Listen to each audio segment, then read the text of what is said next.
علامہ عثمان رضی اللہ تبارک و تعالی عنہ اپنی کتاب میں جو لکھتے ہیں میں اس کا خلاصہ پیش کروں، آپ کو اندازہ ہوگا کہ اللہ کی طرف بڑھنے والوں ماں باپ کو چھوڑ کر، اس لیے کہ ایک صحابی نے پوچھا یا رسول اللہ اگر مجھے پہچاننا ہو، معلوم کرنا ہو کہ اللہ مجھ سے راضی ہے کہ ناراض ہے تو میں کیسے پتا کروں؟ تو اس وقت میرے سچے نبی غیب دا نبی نے فرمایا تھا کہ گھر جا کے دیکھ، اگر تیرے ماں باپ تجھ سے راضی ہے تو اللہ بھی تجھ سے راضی ہے، اور ماں باپ ناراض ہے تو اللہ بھی تجھ سے ناراض ہے۔ آپ اندازہ فرمائیں شب برات میں ان کی بخشش نہیں ہے جو ماں باپ کو ستاتے ہیں، دل دکھاتے ہیں، تکلیف پہنچاتے ہیں۔ اللہ اکبر، جلسوں کے اندر علماء کے پیچھے دوڑتے ہاتھ چومنے کے لیے، پیروں کے پیچھے دوڑتے ہاتھ پیر چومنے کے لیے، مزارات کی چادر چومنے کے لیے ایک دوسرے پہ گرتے پڑتے ہیں۔ مزارات کی چادر چومنے والوں، علماء کے ہاتھ چومنے والوں، پیر اور مشائخوں کے ہاتھ پیر چومنے والوں، میں منع نہیں کرتا، لیکن تم سے پوچھنا چاہتا ہوں کیا کبھی اپنے ماں باپ کے بھی ہاتھ چومتے ہو؟ اگر اپنے ماں باپ کے ہاتھ چومتے ہو تو ماں باپ کے ہاتھ چومنے کے بعد پیر و مرشد کا ہاتھ چومنا، علماء کا ہاتھ چومنا، سادات کے ہاتھ چومنا تمہارے کام آ سکتا ہے، لیکن ماں باپ کو بڈھا بڈھی کہہ کے ان کے دلوں کو تکلیف پہنچا کر اگر غلاف کعبہ بھی چومو گے تو وہ تمہارے منہ پہ مار دیا جائے گا، وہ عمل تمہارا قبول نہیں کیا جائے گا۔ سلطان العارفین بایزید بسطامی رحمت اللہ علیہ کے بارے میں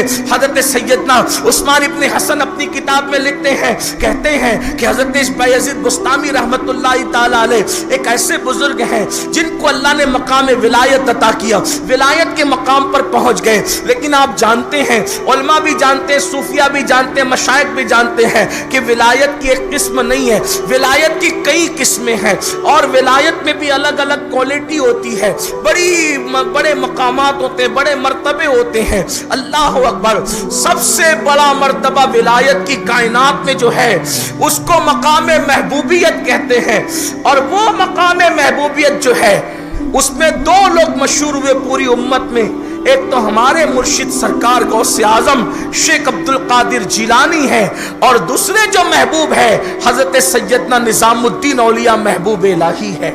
اللہ اکبر، تو الگ الگ مقامات ہے، فردیت کا مقام ہے، قطبیت کا مقام ہے، اسی طریقے سے ولایت کا مقام ہے، اسی طریقے سے مجذوبیت کا مقام ہے، اسی طریقے سے الگ الگ مقامات ہے، سیر اللہ، سیر من اللہ، سیر فی اللہ، یہ الگ الگ صوفیہ کی اصطلاحات ہے۔ اس میں سے ایک مقام ہے ولایت کا جس کو مقام حضوری کہتے ہیں۔ یہ مقام حضوری کیا ہوتا ہے؟ یہ مقام حضوری وہ ہوتا ہے کہ ولی جب مقام حضوری میں قدم رکھتا ہے تو ہر وقت اس کے سامنے یار کا جلوہ موجود ہوتا ہے، ایک لمحے کے لیے بھی جلوہ یار اس کی نگاہوں سے اوجھل نہیں ہوتا، وہ ہر وقت مشاہدہ یار میں مصروف ہوتا ہے۔ سلطان العارفین کو شوق تھا، اللہ نے ولایت کا مقام تو دیا، اللہ نے ولایت کا مرتبہ تو دیا، لیکن مجھے مقام حضوری چاہیے۔ مقام حضوری مطلب جلوہ یار ہر وقت موجود رہے، کچھ ایسا کر دے میرے کردگار آنکھوں میں کہ جلوہ گر رہے رخ کی بہار آنکھوں میں۔ اللہ اکبر، تو جلوہ یار کی خاطر مقام حضوری کے لیے اللہ حضرت بایزید محنت کر رہے ہیں، جو نصاب بتایا ہے بزرگوں نے اس پر عمل کر رہے ہیں۔ بالآخر ذہن میں ایک بات آتی ہے، اور جو ذہن میں بات آئی وہ یہ کہ برسوں سے محنت کی ہے، روزے بھی رکھتا ہوں، عبادتیں بھی کرتا ہوں، پھر ماں کی خدمت بھی کرتا ہوں، پھر ماں کے لیے کچھ کمانا بھی پڑتا ہے۔ ماں کے پاس آئے اور ذہن میں بات آئی، اگر میں یہ سارے جنجال سے نکل جاؤں، میں یہ ساری چیزوں سے نکل جاؤں اور رات دن عبادت عبادت عبادت کروں تو مجھے مقام حضوری جلدی سے مل سکتا ہے۔ ماں کے پاس آتے ہیں، امی کے پیر پکڑ کے کہتے ہیں امی مجھے مقام حضوری چاہیے۔ ماں نے بڑی سادگی سے کہا مطلب کیا بیٹا؟ ماں مقام حضوری چاہتا ہوں، محنت کرتا ہوں، مشقت کرتا ہوں, عبادت کرتا ہوں, لیکن وہ منزل پر نہیں پہنچ پاتا, کیونکہ تمہارے کام بھی کرنا, کاروبار بھی کرنا, یہ بھی کرنا, یہ بھی کرنا, یہ بھی کرنا. ماں ہوتی ہے, دیکھو ماں ہوتی ہے, ماں صرف ماں ہوتی ہے. اللہ اکبر. ماں کے ممتا کا عالم کیا ہے؟ ماں ہر دکھ سہ لے, ماں ہر تکلیف سہ لے, ماں ہر قربانی سہ لے اپنی اولاد کی خوشی کے لیے. ماں غموں کا ہمالا اپنے سینے پہ رکھنا تو پسند کرتی ہے, لیکن اپنی اولاد کی پیشانیوں پر کبھی غموں کی لکیریں نہیں دیکھ سکتی.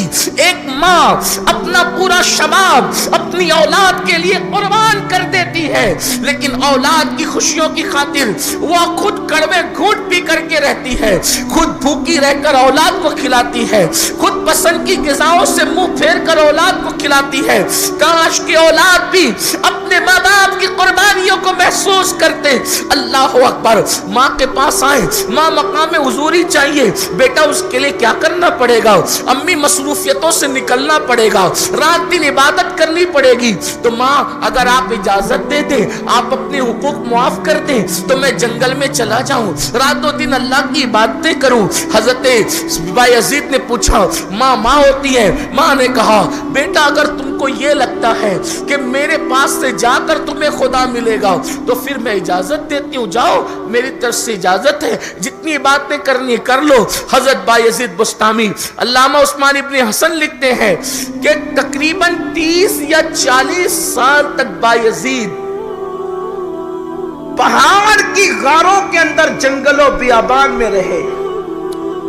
ایک ہی لباس پر وہ 30-40 سال گزار دیے. کپڑوں کے چتڑے اڑنے لگے. 30-40 سالوں میں کبھی آئینہ بھی نہیں دیکھا. عبادت عبادت عبادت, حتیٰ کہ درخت کی پتیاں کھا کر سحری کی, پانی پی کر افطار کی, پانی پہ سحری کی, درخت کی پتیاں چبا کر افطار کیا, لیکن وہ مقام ملا نہیں. 30-40 سال کی محنتوں پر بھی وہ مقام نہیں ملا جس کے وہ متلاشی تھے. ایک دن حضرت سلطان العارفین بایزید بسطامی جنگل سے نکلے اور بستی کی طرف گئے. بستی میں قدم رکھا تو ماں کی یاد آئی. ماں کی یاد آئی تو سوچا اتنا عرصہ ہو گیا ماں کو دیکھے, چلو امی کی زیارت کر لیں, ماں کی زیارت کر لیں. میں تو اپنے جوانوں سے کہتا ہوں, کسی کا خوبصورت چہرہ دیکھ کر کے وہ اجر اور ثواب نہیں ملتا, جو ماں باپ کا جھری پڑا ہوا چہرہ دیکھنے سے اللہ اجر اور ثواب عطا فرماتا ہے. لوگوں کے پیچھے بھاگنے والوں, ہماری جنت تو اللہ نے ہمارے گھر میں رکھی. کامیابی کے متلاشیوں, ہماری کامیابی تو ہمارے گھر میں ہے. کہاں جا رہے ہو؟ کس قدر دنیا پرست ہوئے, خدا چھوڑا, نبی چھوڑا, ماں باپ چھوڑا, قرآن چھوڑا, دین چھوڑا, مذہب چھوڑا, مسلک چھوڑا, سب سے دور بھاگ کر کہاں جاؤ گے؟ ایک دن موت ہے, ایک دن اللہ وادی ہے, ایک دن تو گز زمین میں لیٹنا ہے. اللہ اکبر. سلطان العارفین بایزید بسطامی جیسے ہی بستان کی سرزمین کی بستیوں سے گزرنے لگے, ماں کی یاد آئی. دل نے کہا چلو امی کی زیارت کر لیتے ہیں. فوراً شیطانی وسوسہ آیا, امی مر گئی ہوگی, اس لیے کہ 30-40 سال ہو گئے, میں بوڑھا ہو گیا, وہ تو پہلے سے بوڑھی تھی, مر گئی ہوگی. پھر دل نے خیال آیا, شیطانی وسوسے کو ختم کیا, چلو مر گئی ہوگی تو قبر پہ فاتحہ پڑھ لیں گے, کیونکہ ماں باپ کی قبر پہ جانا بھی تو کوئی بات ہے نا. اس لیے کہ اللہ کے رسول علیہ السلام فرماتے ہیں, جو جمعہ کے دن اپنی ماں یا اپنی باپ یا دونوں کی قبر پر پابندی سے حاضری دے گا, اس کے مرنے کے بعد فرشتے اس کی قبر پر زیارت کے لیے آیا کریں گے. اس لیے مرنے والوں کو بھولا مت کرو, مرنے والوں کو یاد رکھا کرو, اور ہر وقت ان کے لیے دعا کیا کرو. ماں باپ کے لیے تو خاص دعا کرو. میرے آقا فرماتے ہیں صلی اللہ علیہ وآلہ وسلم, جس نے نماز پڑھی اور ماں باپ کی مغفرت کی دعا نہیں کی اس کی نماز زمین اور آسمان کا دی جاتی ہے، اس کی نماز ادھوری اور نامکمل رہتی ہے۔ اس لیے اپنے ماں باپ کے لیے دعا کیا کرو نماز کے بعد۔ آقا علیہ السلام فرماتے ہیں جو مالدار بننا چاہتا ہے وہ ہر نماز کے بعد ماں باپ کی مغفرت کے لیے دعا کیا کرے۔ جو چاہتا ہے کہ اللہ اس کی عمر میں برکت عطا کرے تو اس کو چاہیے کہ وہ ماں باپ کی مغفرت کے لیے دعا کرے۔ ماں باپ زندہ ہے تو سلامتی کے لیے دعا کرو، مغفرت کی دعا کرو، اور مر گئے انتقال ہو گیا ہے تو ان کی قبر میں جنت اور راحت کے لیے دعا کرو، ان کی مغفرت کے لیے دعا کرو۔ جیتے جی بھی مغفرت کی دعا کرنا چاہیے، مرنے کے بعد بھی مغفرت کی دعا کرنا چاہیے۔ لوگوں یاد رکھو اپنے ماں باپ کو نہ بھولو، یہ پتہ نہیں بدعت کہاں سے شروع ہو گئی۔ جیتے جی لوگ ماں باپ کو بھول رہے ہیں تو مرنے کے بعد کیا یاد رکھیں گے؟ قبریں مٹ رہی ہے، قبروں کا نشان مٹ رہا ہے۔ اللہ اکبر، ایک وقت وہ آئے گا کہ کبھی باپ کا دامن پکڑ کر بیٹا کہے گا دادا کی قبر کہاں ہے بتاؤ، تو شاید نہیں بتایا جا سکے گا۔ بلکہ کسی نے مجھے بتایا کہ ایک مرتبہ ایسا ہوا کہ شب برات پر 1 سال کے بعد جو ہے بیٹا اپنے باپ کی قبر پہ گیا تو وہاں پہلے سے لوگ فاتحہ پڑھ رہے تھے۔ اس نے کہا بھائی آپ کو میرے باپ سے کیا ہمدردی ہے کہ آپ لوگ فاتحہ پڑھ رہے ہیں؟ تو انہوں نے کہا یہ تیرا باپ نہیں ہمارا باپ ہے، اس کی قبر ہے۔ تو اس نے کہا میرے باپ کی قبر ہے۔ اس کا مطلب یہ ہے کہ وہ اتنے دن کے بعد گیا تھا کہ باپ کی قبر پلٹی ہو گئی تھی اور کوئی اور آ چکا تھا۔ یاد رکھنا محلوں کی حفاظت کرنے والوں قبروں کی حفاظت کرو۔ ہم قبر پجوا لوگ نہیں ہیں لیکن اتنا ضرور ہے کہ قبروں کو ضائع کرنے والے بھی نہیں ہیں۔ اس کی وجہ یہ ہے کہ رسول اللہ نے اپنی زندگی کا سب سے پہلا سفر جو 6 سال کی عمر میں کیا ہے نہ حج کے لیے نہ عمرہ کے لیے کیا ہے، اپنے والد بزرگوار کی مزار پر حاضری کے لیے اٹھا کر کے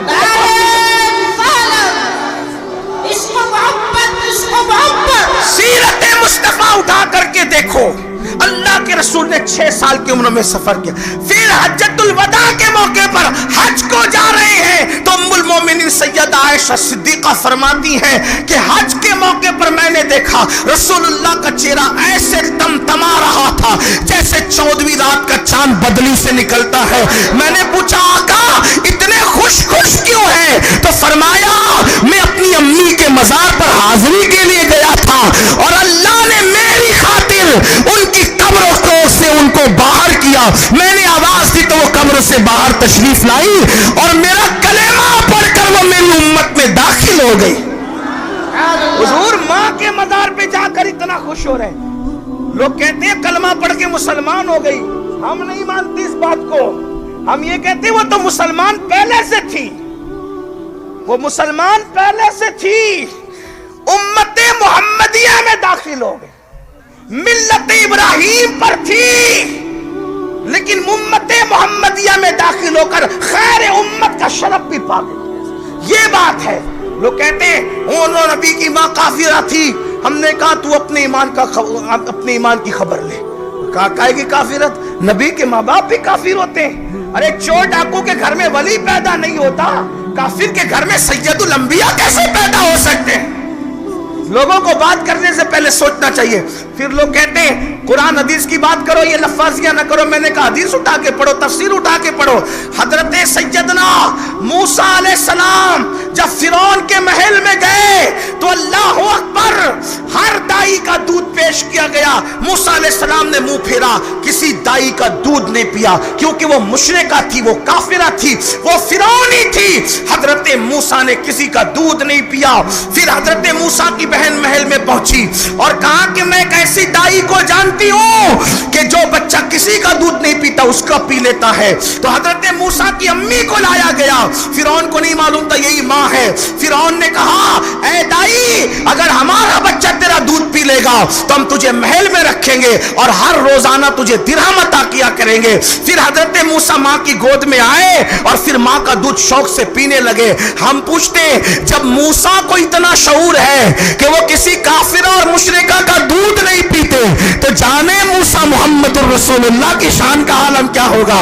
بس فرق اتنا ہے، توجہ کرنا، فرق اتنا ہے کہ حضرت موسیٰ نے کسی کافرہ کا دودھ نہیں پیا اور جانے موسیٰ کی شان یہ ہے کہ جس کا دودھ پی لیا